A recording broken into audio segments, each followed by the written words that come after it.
So there's been a plethora of Health 2.0 websites starting to pop up. I'll describe a few of those.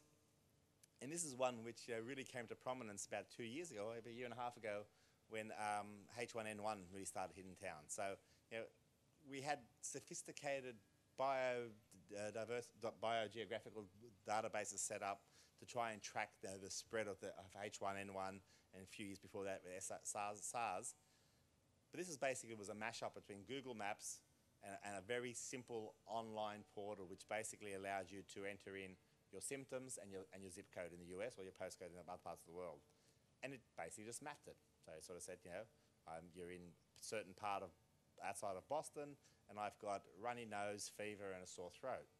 And all of a sudden they started developing quite sophisticated maps of symptomatology based on zip codes. And for the first time, people were actually watching trends evolve in real time. So public health in the past did a great job of capturing the data post-event and documenting it and producing thick documents describing how a disease progressed through the community. All of a sudden, simple web technologies enabled real-time monitoring of symptomatology related to disease. Last year, Google then took some of this technology, these concepts, and started tracking web searches for symptoms by people's IP addresses, and the Google flu trends was 72 hours ahead of the CDC in monitoring disease progress in the United States.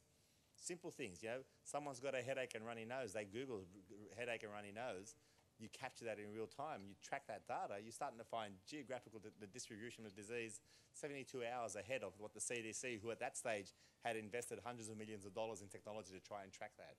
These are the sort of things we can do with the web.